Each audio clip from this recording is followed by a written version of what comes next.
大雨造成咧中华有这个房山、房石头、分园有几个月，这个咧一个查某孙啊，透早一个起床了，出门一个看前院，就是头前这个埕无去啊，原来连同大片的这个土石，原来规拢放落去，搬落到山骹，形成一个结构的景象。这个查某孙啊，赶紧带这个阿嬷撤离。这个船长听到讲有土石流失的情形，赶紧要去关心，熊熊路又搁放弃，或者个船长呢想到会惊，讲干那差30秒就无命。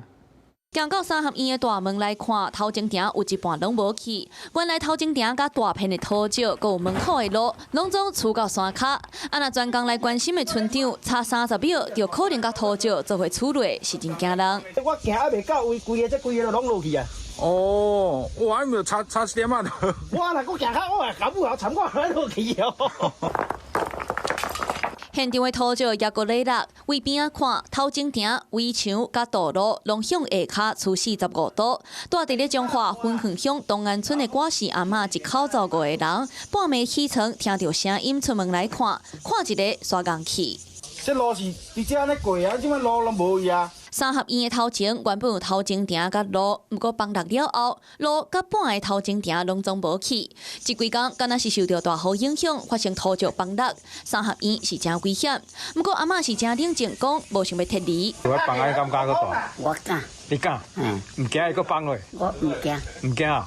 我老无要紧。考虑到安全，厝内人也是先甲阿嬷暂时送去清城遐，才阁想办法处理厝的问题。另外，彰化市甲分园乡交界的土地公庙，昨日半暝大雨造成附近的溪水崩破，险啊就淹到土地公庙。想袂到下晡搁再落大雨，这个土地公庙是闪袂过，大水甲头前埕拢总淹掉。人家都做马路的这个。若彰化市将南路4段因为大雨，面体头前的路就变作溪水，水搁淹入厝内，住户就无法度出门，搁要靠里长来送物资。虽然大水已经退啊，不过面体内底拢是落泥煤，互厝主是清袂离。这个没有小心走都会滑倒哎。对啊，从前天半夜就水就一直淹进来。最近的天气无稳定，当地民众嘛烦恼，短期内若是搁再落大雨，恐惊搁会出现灾情。Hello， 我是蒋欣梅。想要抢先掌握最及时的新闻资讯吗？赶快订阅、按赞、开启小铃铛，锁定华视新闻 YouTube 频道。